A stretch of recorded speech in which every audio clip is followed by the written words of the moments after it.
Pour rebondir sur ce que tu dis, bon, on m'a dit, il y a quelqu'un qui m'a dit, à l'oreillette, il y a certains hommes, quand ils gagnent moins que leurs femmes, ils se sentent rabaissés.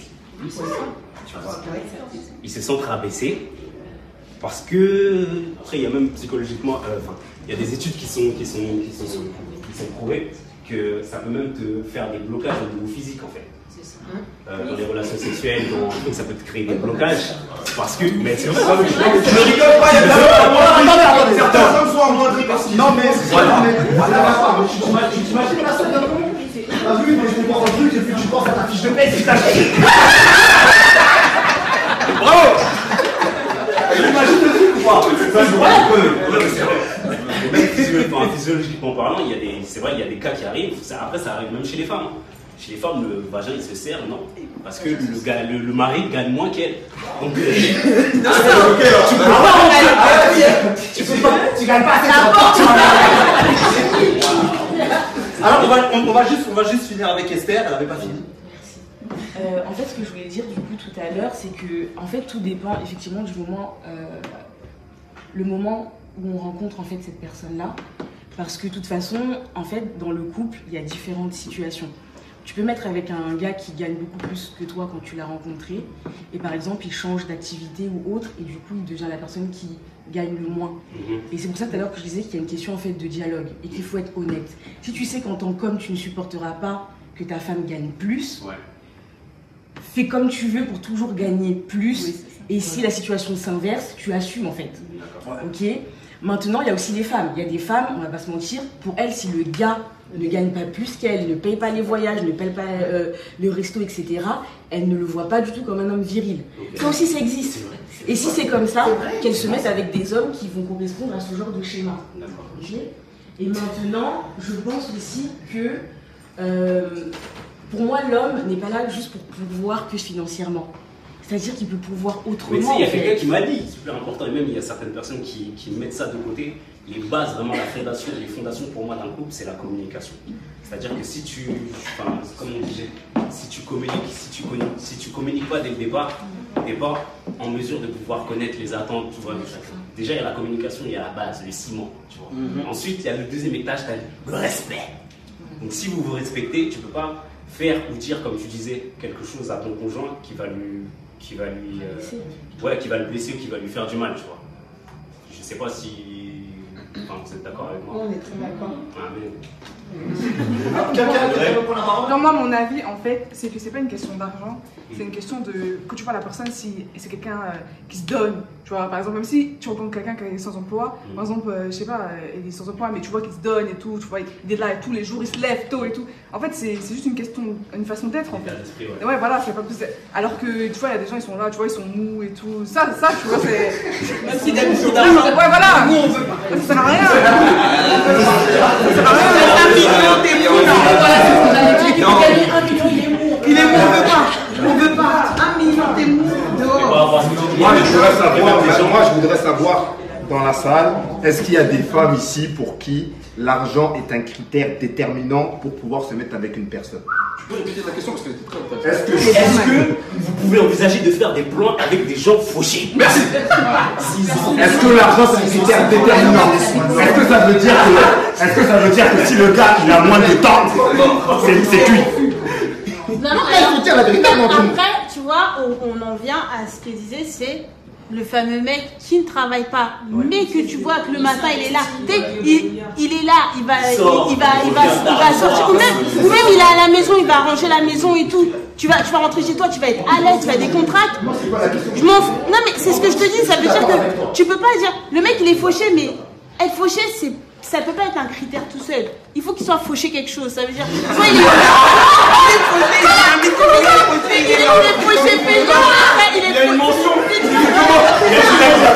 Fauché payant, il y a le fauché payant, il y a le fauché qui travaille un peu, il y a le fauché actif, tu vois, il y a le fauché qui a un projet. Voilà.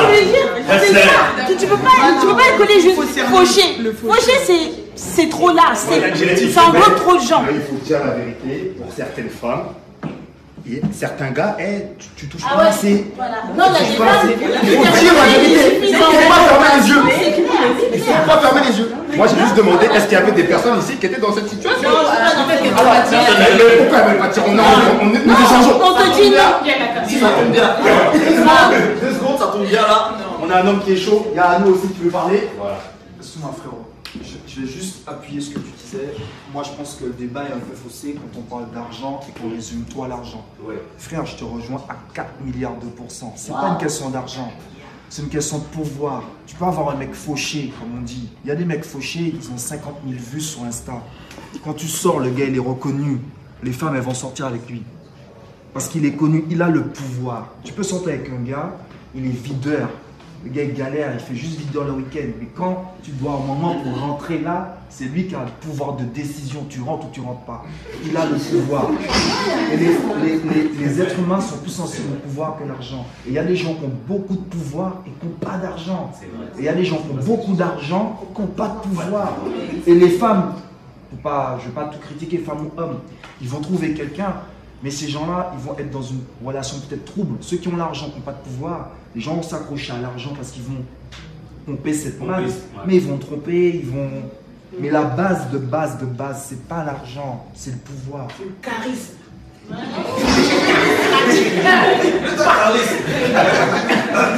C'est pas le jeu là. Prochaine fois. Alors, est-ce que quelqu'un veut ajouter quelque chose? Les hommes, vous êtes très... Ah. Alors, pour répondre à ta question, non, c'est pas un critère d'être fauché. Non, franchement, non. C'est pas. Sylvain, t'as visé électron. Alors, quelqu'un veut dire quelque chose? Tu cherches. Mais soyez pas timide. Oui, on parle de pardon. pouvoir, mais je pense que dans une relation, donc je pense que dans une relation, il n'y a pas de dominant et dominé. En fait, le pouvoir, moi je le vois pas comme ça. Donc c'est pour ça que je pense que l'argent, c'est pas comme vous. Je pense que non, un garçon n'a pas besoin, un homme n'a pas besoin de gagner plus.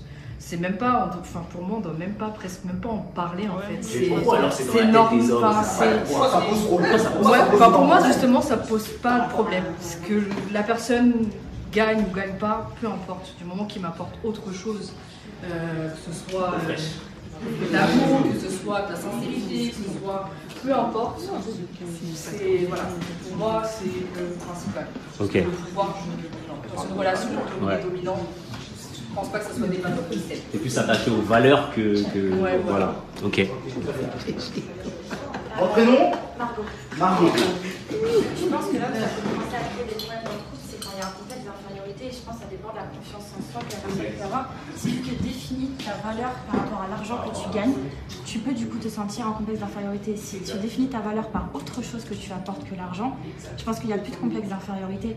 Et après, pour ce qui est de gagner, de vouloir un mec qui gagne plus ou moins, moi par exemple, j'aimerais avoir quelqu'un qui gagne autant que moi, je cherche pas quelqu'un qui gagne forcément plus. Simplement parce que si je me tue au travail à faire des primes, à gagner de l'argent, c'est parce que j'ai envie de kiffer la vie, faire des voyages, me faire des bons restos. Et du coup, ça me ferait chier d'être avec quelqu'un qui peut pas me suivre. Alors je peux l'inviter, etc. Mais si c'est toujours que dans un sens, que c'est toujours moi qui paye, j'ai peur qu'après lui, du coup, se sente toujours redevable ou en complexe d'infériorité. Et c'est pas forcément pour avoir un homme qui nous entretient ou nous paye des trucs. C'est aussi pour un homme qui puisse nous suivre dans le kiff de tous les jours en fait. C'est ça. Tu sais, complexe d'infériorité, mais ça peut être aussi un complexe de supériorité. En étant toi qui ai l'argent et qui souhaite appuyer parce que tu as un complexe de supériorité. Après, pour moi, vouloir quelqu'un qui a de l'argent au même niveau que toi, pour moi, c'est pas un mal. En fait. C'est pas un truc mal. T'as autant. Pour moi, ce qui est mal, c'est vouloir plus. Pourquoi tu veux plus? Toi-même, t'as même chose. Pour moi, c'est pas un mal. Tu veux quelqu'un qui a à peu près comme toi, c'est normal. C'est normal. Comme tu as le permis, tu veux quelqu'un qui a le permis. Tu vois, parce que tu voudrais que tu pourras toujours aller chercher, tu veux faire des choses.